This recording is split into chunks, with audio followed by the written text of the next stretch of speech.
The cell was made of black stone and silence. Not darkness. There was always light here, but never enough. A single beam spilled from the ceiling, cold and pale, illuminating only what the captors wished to be seen. The chains, the dirt, the trembling breath of those who had not yet accepted their fate. Lyra sat against the far wall, her knees drawn close to her chest, her arms wrapped tight around them as if to hold herself together. The air was damp, heavy with sweat and decay. From the vents above, the sound of distant music drifted down, laughter, clinking glasses, a celebration rising above the misery below. The palace was alive. But down here no one lived, they endured. The footsteps came at midnight, heavy, deliberate. 2 guards. She had memorized their rhythm. They stopped outside her cell, keys clinking. The door groaned open like something ancient had been disturbed. One of them grinned. "Time for the moonlight to see you, pretty thing." Lyra said nothing. They dragged her up by the arms, her bare feet scraping the cold stone floor. Her wrists were locked in manacles that bit into the skin, fresh wounds blooming over scars. She did not resist. She had learned that resistance only brought delay, not mercy. They brought her through the underbelly of the palace, past rows of other cells. Most were empty. The others stared without hope. Lyra did not look at them. She could not bear the mirror. Up above, the sounds of the Red Moon Festival grew louder. Music, pulsing like a heartbeat gone wrong. Drums, chants in languages she did not know. Firelight danced across carved walls and crystal columns. The great hall of Gravak the Horde was a place of opulence and horror, gold, silk, and suffering stitched together in full view of his guests. Lyra was led to the center stage. The light above was red, like blood seen through smoke. The crowd was waiting. Aliens from across the quadrant lined the balconies and velvet seats, sipping glittering drinks and betting tokens on what the evening's entertainment would bring. None of them saw her as a person. She was a display, a possession. Gravak stood on his throne, massive and adorned in armor that gleamed like oil. He spread his arms, laughing, his voice like gravel on metal. "Feast your eyes," he roared, "a gift from the southern pits, untouched, unbroken, and perhaps if she amuses me she will see the stars one last time before I toss her into the pit." The crowd cheered. Lyra stood motionless. Inside her chest, her heart pounded. Not from fear, not anymore, from waiting. Because somewhere, beyond the walls of this nightmare, something had shifted. She felt it. A storm was coming. She did not know why or how, but something in her blood whispered that this night, this cursed festival, would not end as they planned. The music swelled. Gravak raised a hand, and then a tremor. Barely perceptible at first, but she felt it through her bare feet. The stone shifted. The chandeliers above quivered. For a moment, the drums faltered. Then a sound like thunder cracked through the palace. The main gate exploded inward. Smoke and fire rushed into the hall. Screams erupted as shadows stormed through the breach. Figures clad in black armor, moving with precision and violence. Blaster fire lit the room in strobing flashes. Panic rippled through the guests like a wave. Gravak bellowed, reaching for his weapon, but the invaders were already spreading. One of them, taller than the rest, advanced through the chaos. He moved without hesitation, without fear, and his eyes locked on Lyra. Smoke choked the hall like a living thing, curling through broken pillars and shattered chandeliers. The scent of plasma, scorched silk, and spilled wine thickened the air. Panic surged. Screams echoed from balconies. Gravak's guests, once seated like royalty over a gladiator's den, now clawed over each other in a desperate attempt to escape. But Lyra stood still. The moment the explosion hit, the guards who held her had vanished.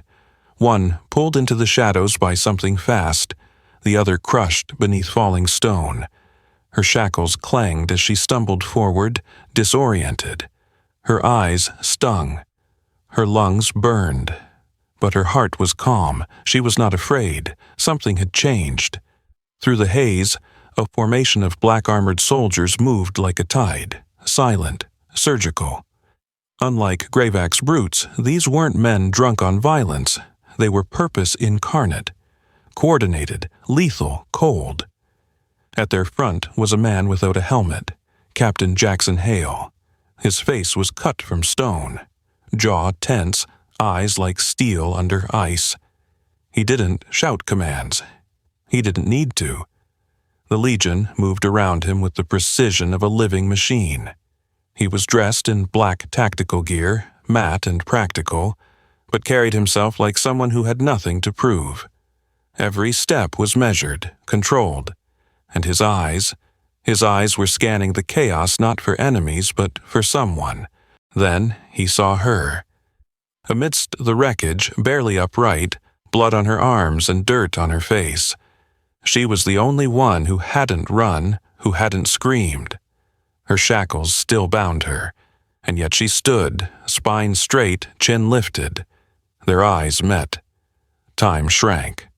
For a moment, neither moved. Around them, blaster fire raged, bodies crashed, smoke twisted, but it all fell away in that single, locked gaze. Jackson turned to one of his men, barking a single word. "Clear." The squad spread out, sweeping the chamber, forcing the remaining guards back toward the east wall.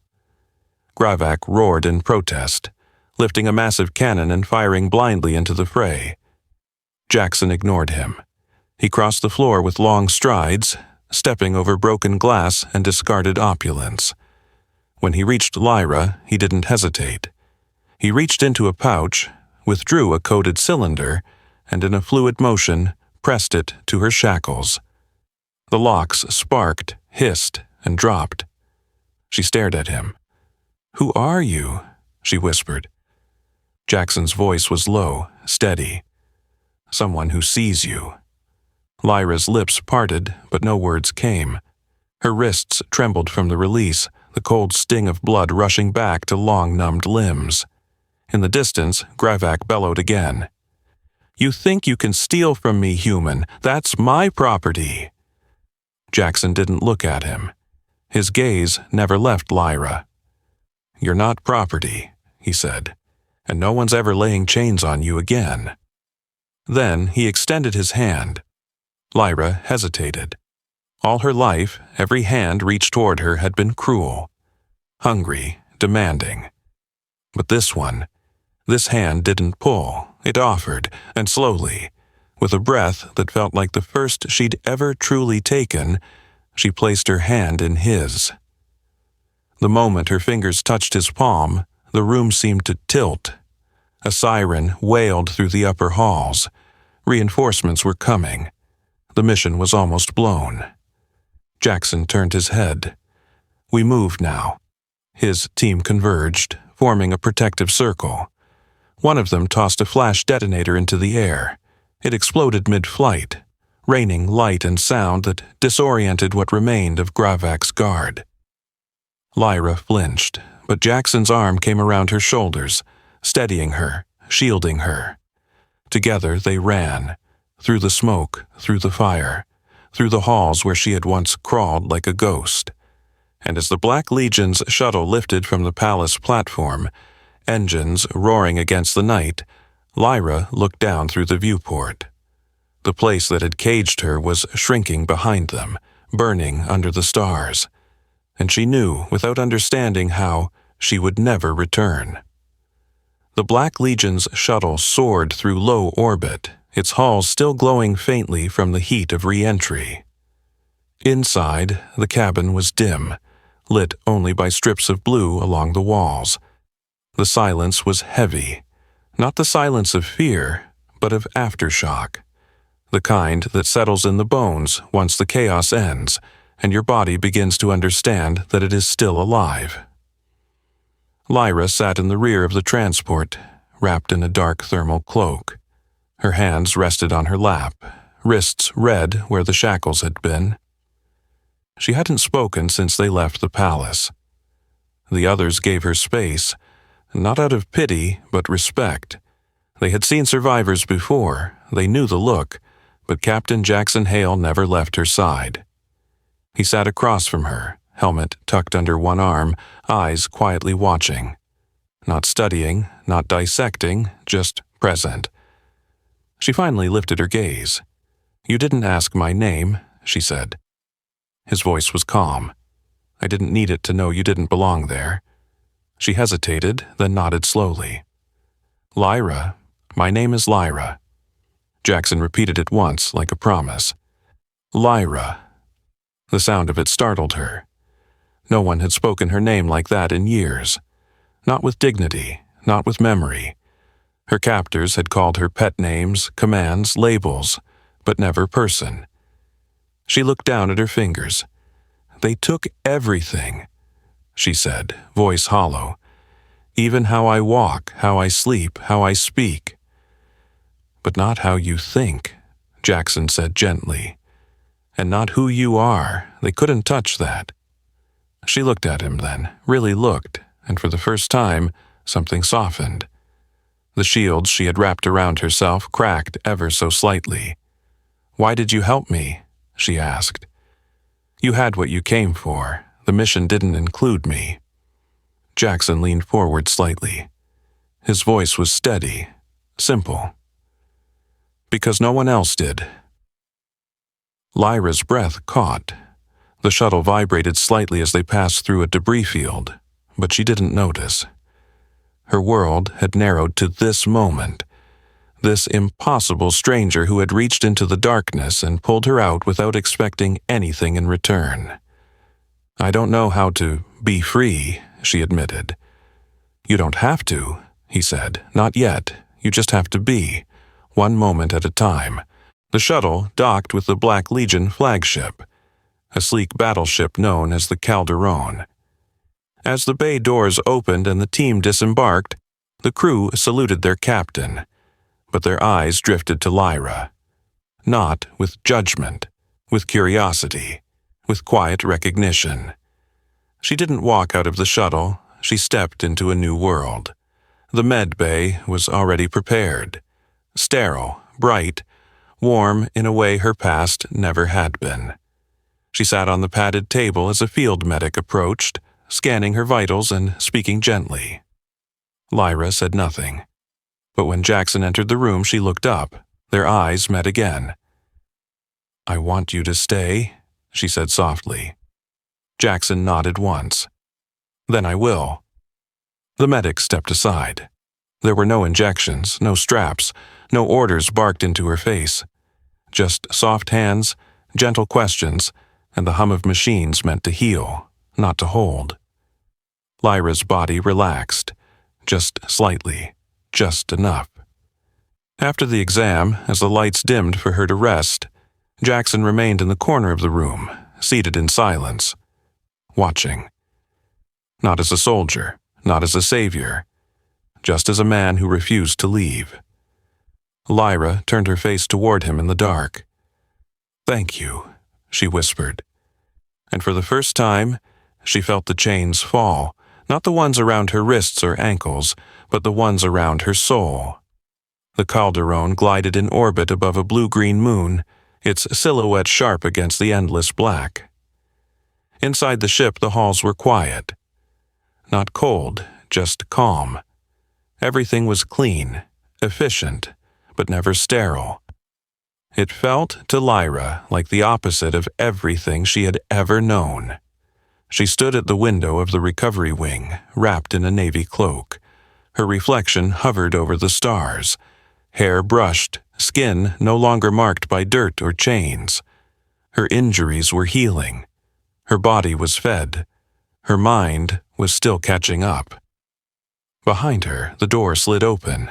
She didn't turn. "I know that gate," she said softly. "It's yours."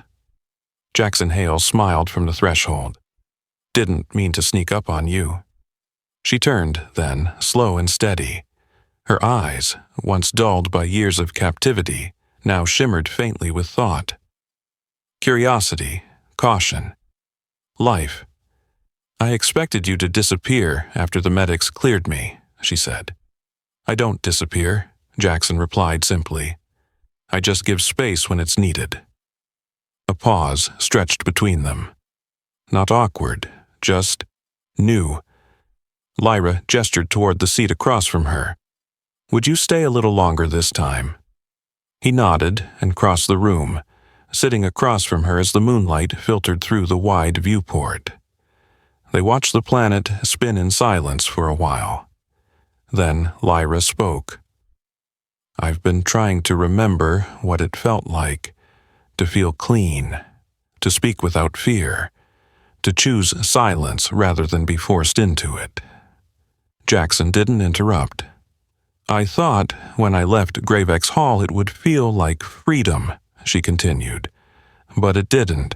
Not right away. It felt like falling into something unknown. Like stepping into a world where I didn't know the rules anymore. You don't have to know the rules yet, Jackson said gently. You're not playing their game anymore. She studied him. The sharp lines of his jaw, the steadiness in his posture. But what she kept returning to was his stillness. He didn't fill silence with noise. He didn't push. And because of that, she could breathe. I used to pretend, Lyra said. Pretend I was invisible so they wouldn't touch me. Pretend I was stone so I wouldn't break. But now, there's no one to pretend for. And I don't know who I am underneath all of it. Jackson leaned forward slightly. Then we find out.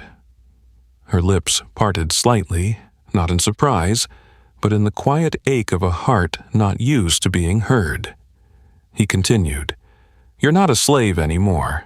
You're not a possession. You're Lyra. That's enough.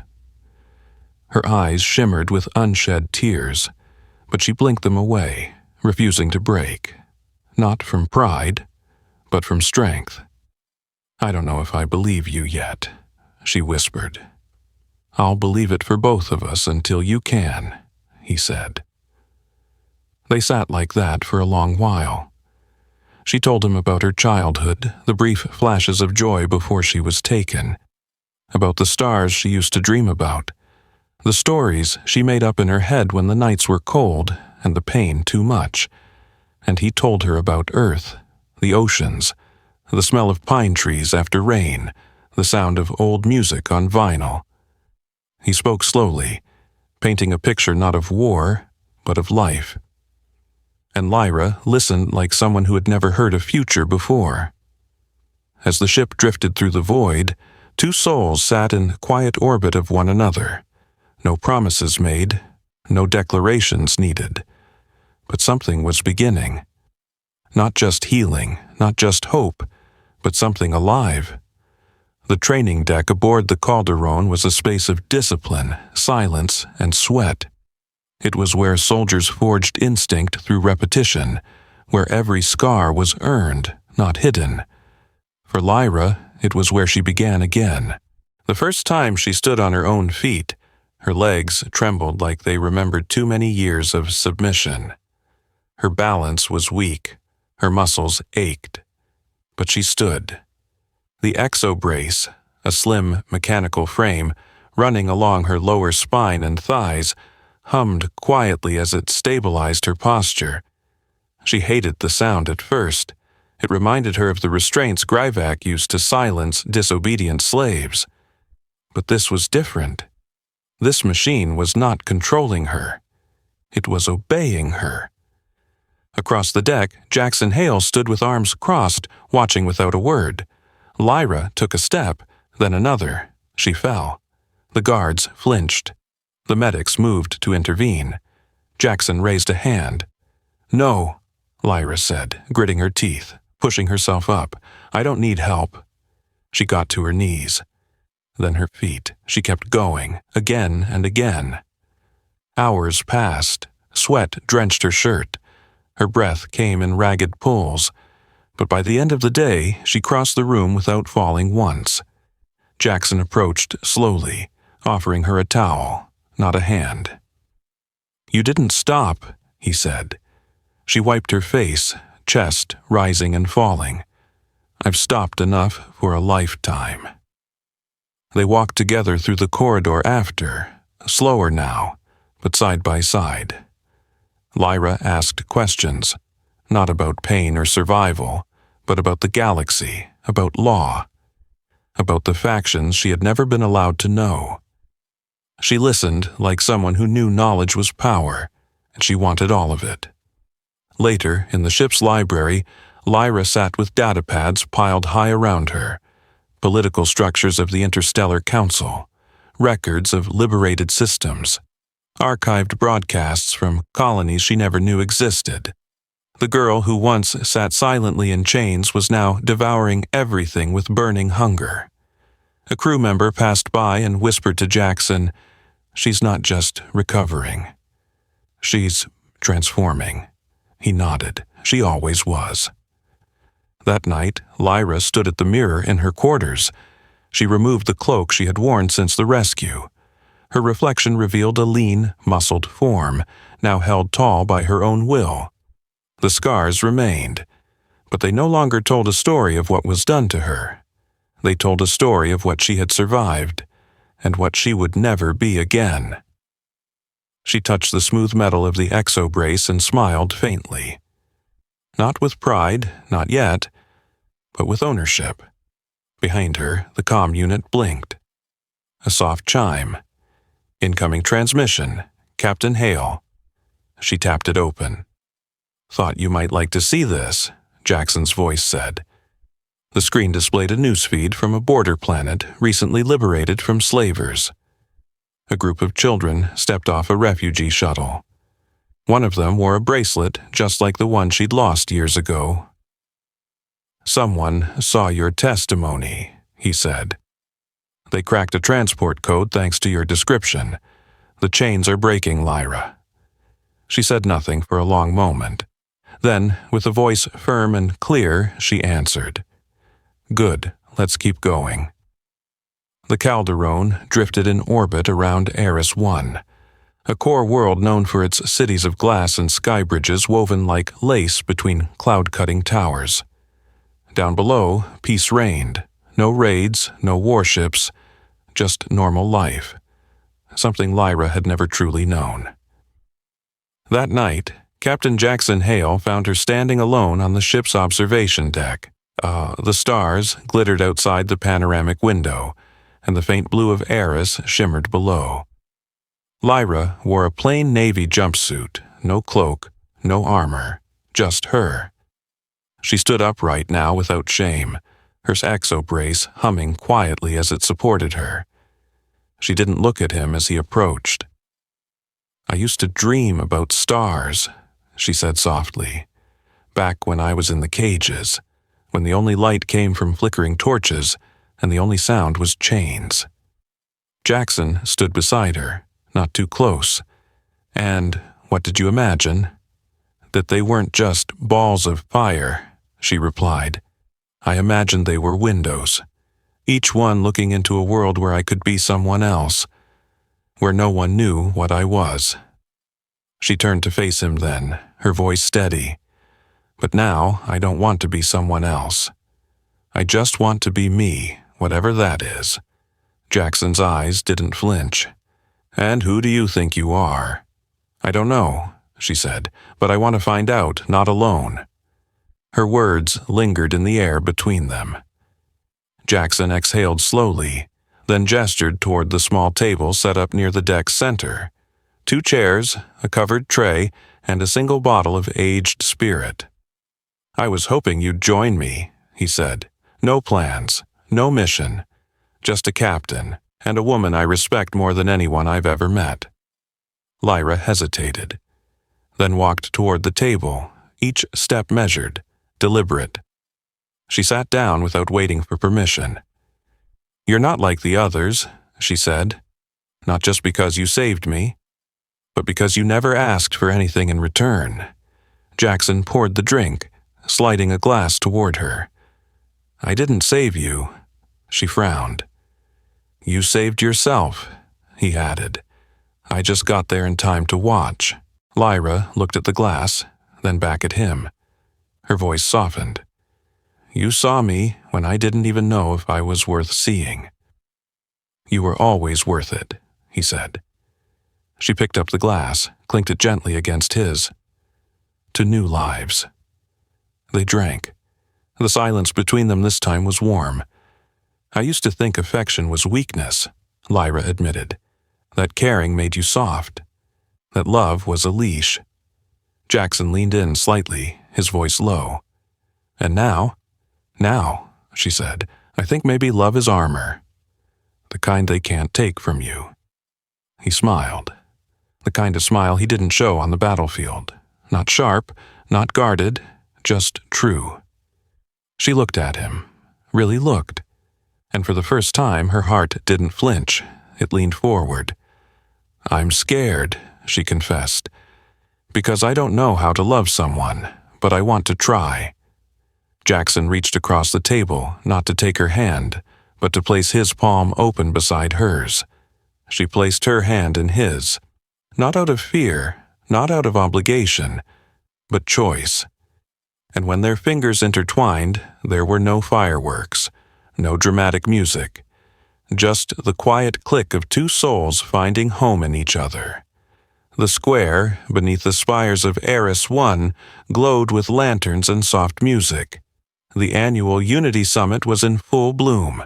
Diplomats, peacekeepers, survivors, and commanders from across the stars gathered not for war, but for healing, for remembrance, and for hope. Lyra stood at the edge of the plaza, her breath steady, her back straight. No cloak, no armor. Her hair was braided and pinned with silver bands. Her exobrace was no longer a secret.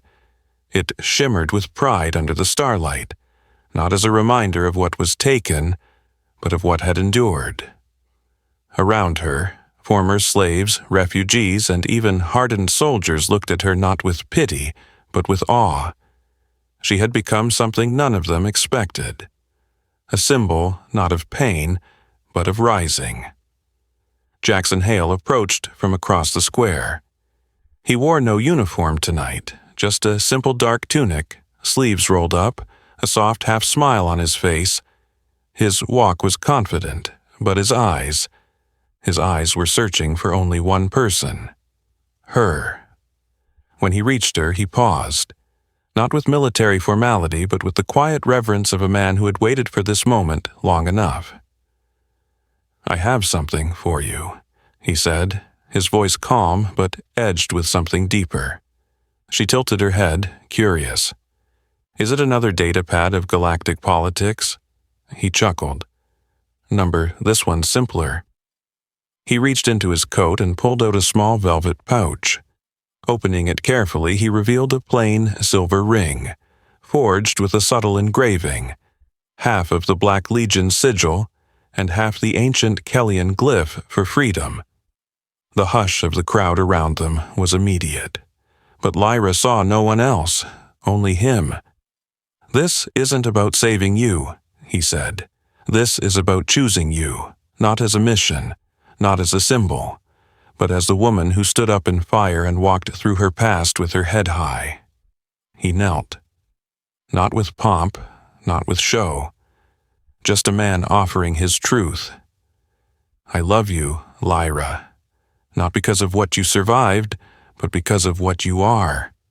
And if you'll have me, I'd like to walk into this new future with you, as your partner, as your home."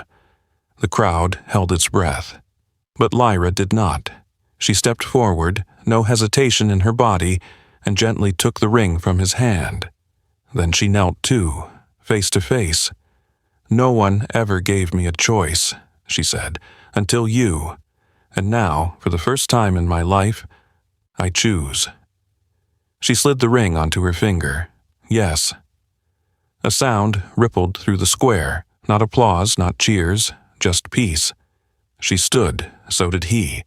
Their foreheads touched in the center of the lantern light, and for a moment the galaxy felt smaller, softer, together, not as rescuer and rescued, but as equals.